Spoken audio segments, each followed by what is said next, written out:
Hello നമസ്കാരം, ഏവർക്കും പുതിരീഡിയിലേക്ക്. Got എന്ന ചിത്രത്തിൻ്റെ ഒഫീഷ്യൽ OTT അപ്ഡേഷനാണ് ഇന്നൊരു വീഡിയോ ഭാഗത്ത്. വീഡിയോയിൽ മുൻപ് വീഡിയോ ലൈക്ക് ചെയ്യുക, ചാനൽ സബ്സ്ക്രൈബ് ചെയ്യുക. സെപ്റ്റംബർ മാസം ധാരാളം ചിത്രങ്ങൾ ഇനി അങ്ങോട്ട് OTT റിലീസ് ചെയ്യാൻ പോവുകയാണ്. ചാനൽ ഭാഗം പരിശോധിച്ചാൽ നിങ്ങൾക്ക് കാണാൻ വേണ്ടി സാധിക്കുന്നതായിരിക്കും. വെങ്കട് പ്രഭുവിൻ്റെ സംവിധാനത്തിൽ ദളപതി, വിജയ്, സ്നേഹ, പ്രഭുദേവ, ജയറാം എന്നൊക്കെ പ്രധാന കഥാപാത്രങ്ങളായ ചിത്രമായിരുന്നു ഗോട്ട്.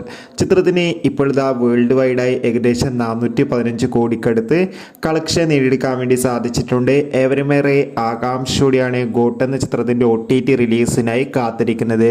ചിത്രത്തിൻ്റെ OTT അവകാശങ്ങളൊക്കെ വിറ്റുപോയിരിക്കുകയാണ്. നെറ്റ്ഫ്ലിക്സ് എന്ന OTT പ്ലാറ്റ്ഫോമാണ് OTT അവകാശങ്ങളൊക്കെ സ്വന്തമാക്കിയിട്ടുള്ളത്. ചിത്രം ഇതാ ഈ വരുന്ന ഒക്ടോബർ 2-ാം തീയതി ആയിരിക്കും OTT റിലീസ് ചെയ്യുക. എന്തായാലും ഗോട്ട് എന്ന ചിത്രത്തിൻ്റെ OTT റിലീസിനായി നമുക്ക് കാത്തിരിക്കാം. ചിത്രം കണ്ടവരുടെ അഭിപ്രായം കമൻറ്റ് ബോക്സ് രേഖപ്പെടുത്താൻ വേണ്ടി ശ്രമിക്കുക.